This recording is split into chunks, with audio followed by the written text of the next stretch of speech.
Hey guys, what's going on? DuffKing56 here, back at the Historia Crux of Final Fantasy XIII, and welcome back. Today we are going to continue our Let's Play. We're going to pick up some awesome fragments today. I actually plan on picking up 4 in this session, but then again, that could always change based on the events of what's actually happening. And today, it's time to get revenge on a guy that you never saw me get destroyed by. So we're going to close the gates here at Brescia Ruins 005 AF. We're going to go back and we're going to fight Atlas because he wants to die. And let me just tell you that straight out the bat, that we're going to have a fun time with him because he's going to be fairly easy now, where we are in the Crystarium, that is. At least I would think he would be a lot easier, but we were a little bit under-leveled last time I went to take him out. Once again, you didn't see that big hour of fail on screen because that was my fault. But you won't see it again because we are primed and ready to go as far as pretty much everything goes. And basically what I just did there, I'll explain the closing the gate system because I believe I did. But anyways, when you close a gate, you basically reset the level back to where you were in the beginning of time here. I'm going to skip all this because obviously you've seen it all. Basically, you start just out where you would have started when the game started. So as you can see, we're right back in here fighting the Paradox Alpha. He's going to be a really easy kill. As you can see, we are pretty much destroying him. Thank you for that, Noel. Pretty much won us the fight here, as you can see. Skip through, oh, I guess we can't skip through this one. I think this is the cinematic that we had to pass. Yeah, I definitely believe so. But anyways, yeah, when you close a gate, you restart pretty much everything. So when you start back from this, you can go revisit boss fights. And if you quite remember when we were fighting here, we had to take out Atlas after this whole fight here. What actually happened was we decided to weaken him before we fought him. But this time, actually, what we're going to do is we're just going to fight him outright, and he'll be a pretty easy kill, considering that we are much more leveled, obviously, than we were before. You can't really do this, I don't think, I mean, you could definitely grind. It would take forever, and that would suck. Yeah, I would really like to skip this. Unfortunately, I cannot.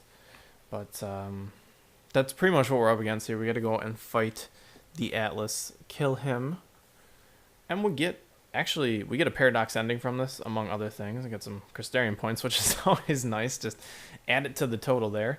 And we're actually going to level up before we go back and kill, I would say, 2 more monsters, because we have the Royal Ripeness to do right after this. And hopefully you'll enjoy that fight, because that fight will be fun.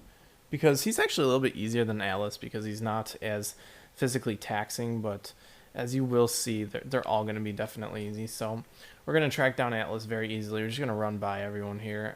I wonder if the monster encounters are on high for this.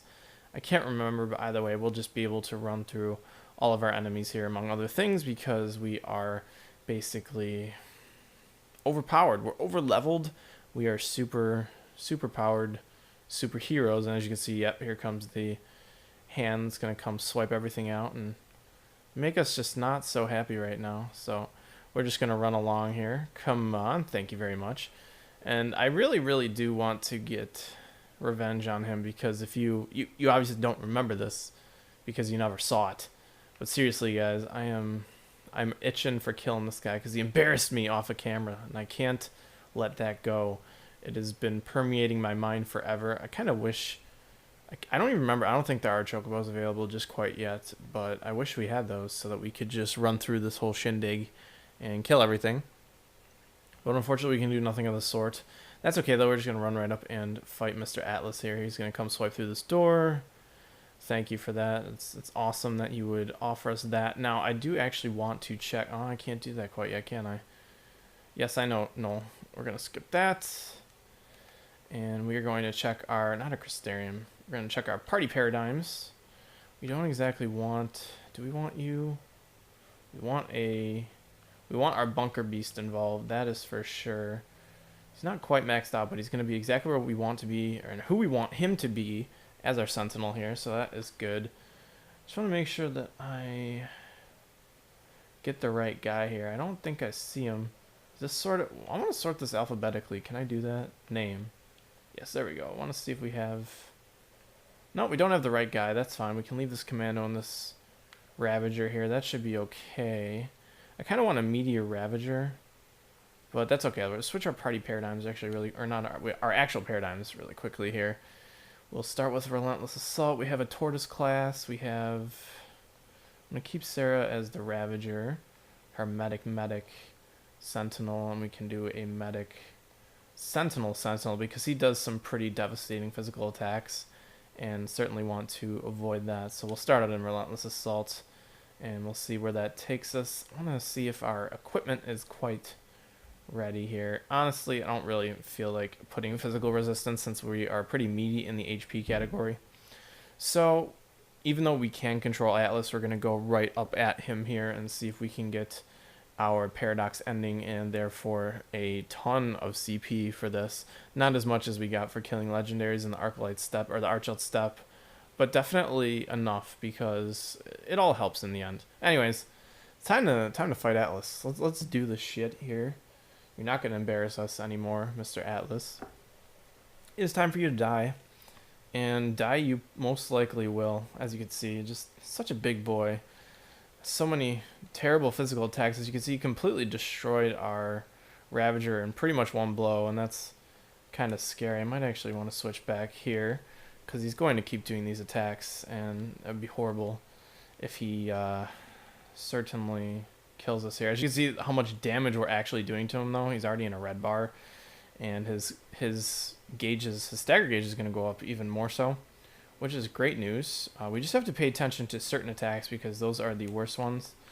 So what I'm going to do is I'm going to switch to a medic double sentinel here because I think he's going to do his big punch. Yeah, and that's the big one there that he took out our bunker beast with. We're going to switch to Raze here and Kirasa to the bunker beast. Want to get him up in the air, but obviously at the same time you want to make sure that we keep his stagger gauge up as high as we can, because even though it's at 900 you can do a ton of damage to him. Probably should have done a commando medic sentinel. That would have been nice, or Ravager medic sentinel. Either way, Null's going to heal our bunker beast, so we are going to be just okay here. That's great. We are definitely going to be fine. And I believe that Screech actually, yeah, it definitely takes out all buffs that you would have had and puts this debuff on us. Of course, they'll make us susceptible to more damage, of course. Why the hell else wouldn't we, or would we be doing well here? But we're actually doing pretty cool. Let's see, we switch to Tortoise here. That big clap would have done a ton of damage on us. But of course, we are just dandy. Taking this like a champ, the higher his stagger bar goes, the more exponential, well, not really exponential, but the more constant damage we'll be able to put out on him. So that's great. We're going to switch back to our Tri-Sentinel here. Beautiful. See if we can get our Steel Guard up. I think we're actually up in the air. Damn, he does so much damage. And one last punch. Oh, maybe not. Okay, let's switch to our Combat Clinic here. I don't want to Isuna. I just want to cure everybody here, including myself. Let's cure our bunker beast, and then we're going to be okay to go back and attack him full force here. So we'll switch back. Oh, beautiful. We lost his stagger gauge. That is awful. I do not like that one bit. It's okay. Let's switch to our shell spin here. See what we can. Maybe we'll get some bar on him. I can't actually remember how much bar it does. Not much, but that's fine. Just use our Feralink anyway, because it's great. I love using the Feralink. We actually do a ton of damage, and I do like that. We just have to really make sure... Yep, this clap's going to hurt. Not as much as I thought it would, but still, we just have to make sure that we keep the stagger bar up here. Of course, as, you know, someone's notification overlays it. I'm going to turn that off immediately after this fight. I will not forget. Of course, we still have the nice little cinematic cutscene to do. Switch to our Tri-Sentinel. Oh, he launched us up in the air. That's going to hurt. Yes, I know. It hurts a lot. Alright, we're good now. He won't punch again. No, stop. Stop that. Alright. Kirasa should help speed the process up here. Switch back to our Ravager Commando before we lose. Stagger bar. Do not want to do that. Didn't want to do that either, but... Switch to our Combat Clinic. That's why the Flanator would help here, but you also be taking damage at the same time. Who the hell wants to do that? Oh my gosh, this is Really annoying. He does a ton of wound damage as well. I didn't notice that. That's really annoying. And then, of course, Noel is just healing the wrong person. Alright, we gotta switch back to Delta attack here. We lost his stagger bar again. Noel, you're just gonna have to deal with it for right now because you're being a dick. And I want to get this guy's bar up. He's halfway done, and you can see Noel's doing a ton of damage to him. Armor blocker would be really nice here, but unfortunately we don't have that luxury. Alright, one more attack. Oh boy, nope. Noel's gonna die probably. Although we switch right at the right time here. Let's see if we can get this attack off before we get another punch up on us. Synchronize that pretty nicely. Oh boy, okay. Switch to Combat Clinic. He won't be punching again. Alright, come on, Noel. There we go. That's exactly what we want to happen here. That's why you really need your Sentinels to be on top of their game. See if we can get a quick attack in here with our Chocobo. Oh, yes, we'll get our Koi off. Yes, please, please, please. Beautiful. Okay, that'll give us some bar. Oh boy, what is this? Switch back to our Sentinel. It gives us a really weird camera angle, but I guess it's because he moved to the side here.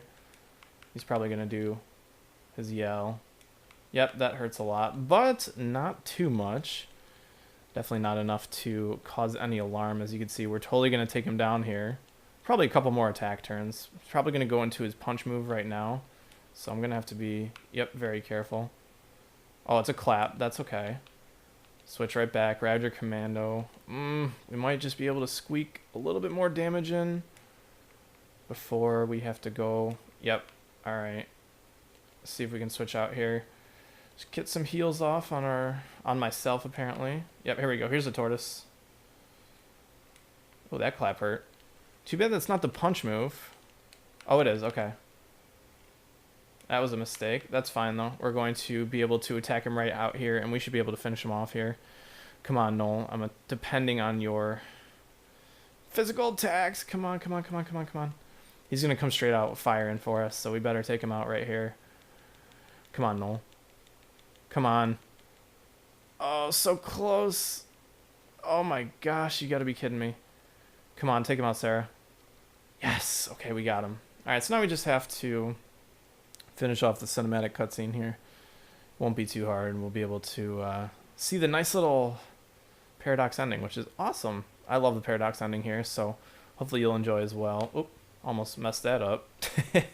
Not paying attention here. I think the first time I actually played through this game, I was too busy focusing on the cutscene to actually be aware that there was a cinematic cutscene to do here, and I totally failed it. And of course, there's an achievement that's related to it, so go figure. But anyways, yeah, we defeated Atlas. Pretty, not exactly happy with the fight, but happy enough that it wasn't that difficult. Yeah, it's A, because he's got to jump. But nonetheless, we did it, and we can work on the Royal Ripeness right after this. I'm actually pretty excited for that. So anyways, I hope you guys enjoy the cutscene that we will be getting very shortly. And as always, I'll see you with the Royal Ripeness because it'll probably be a cutscene we have to do.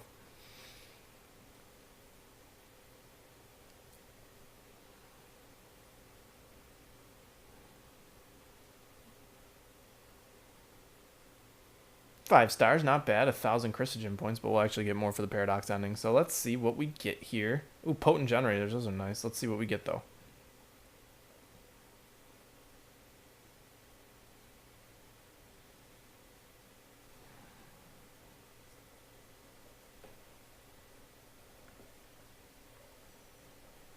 A new location unlocked. The Archchild Step. What is this? Everything's unlocked. Let's see what it is. It must be our paradox ending. First resolving the paradox, Sarah and Noel defeat the rampaging giant Atlas. In the ensuing confluence of energies, they are suddenly transported to an entirely different location. The two find themselves standing on a rolling plain that Sarah recognizes as the steps of Grand Pulse. A thudding boom resonates through the air. They have heard heavy footfalls like these before. All around them are gigantic soldiers, man-made weapons of destruction. The final war spoken of in the prophecies has begun. Oh, this is definitely getting interesting. Let's go right in here and check the Archchild Step.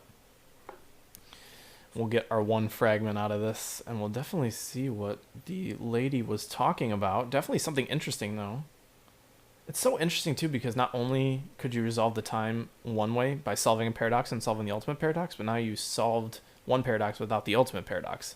So it completes a nice little kink off of our timeline. I think it would play. I think it plays really well into the whole Time Warriors thing, and it rewards people that go back and do things a little bit differently. Of course, replayability value on top of other things, but nonetheless, we still have our cutscene here. A colossal war once raged across the land. The spark was the pillar of Cocoon, growing weaker by the day, threatening to collapse. Among the people, there were those who sought to resurrect the Fal'Cie. They wanted to use their power to avert catastrophe. However, there were many who feared the Fal'Cie and their part in Cocoon's history. The populace was split. Anger divided them. Over the course of time, the debate escalated to war. As the battle raged on, one side created soldiers the size of mountains. Instead of surrendering, their rivals retaliated by building their own massive weapons. What began as a dispute between humans became an earth-shattering war between giants. The titanic conflict grew beyond the people's ability to control. Pulse became a scorched battlefield. And eventually, what they set out to protect was destroyed. That story has been passed down for generations. It happened long before I was born, but for Sarah, it's a war she knows nothing about, one that has yet to take place. The massive weapons of war overran the land. They say it was the beginning of the end of the world, the day the giants caused the fall of Cocoon. If it's true. If we defeat all the giants, then we should be able to save the future, and the world. I've made up my mind. I'm staying here with you, Noel, in this time. I can't let the world be destroyed. Thanks, Sarah. The pillar supporting Cocoon was already weak and starting to crumble. There's not much time left for us. But even so, we're not going to give up. We can't. Because I know what happens after Cocoon comes crashing down from the sky. The world is stripped of growth, of life. The water runs dry, and even the winds grow still. Everything withers away in a slow death. It's a world with no hope, no future, nothing. A forsaken world. That's the world in which I was born.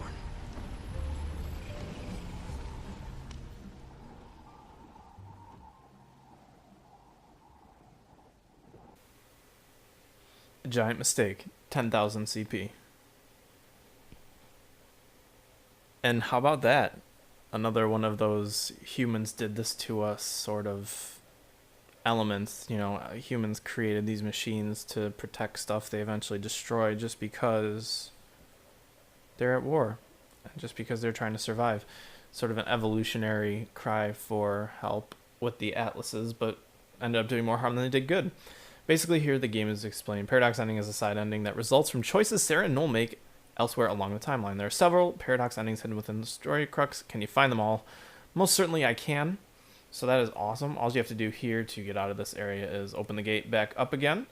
Now, as you can see, we filled out another place in our timeline. And I believe we can go back and view the cutscene anytime we want now, which is really cool.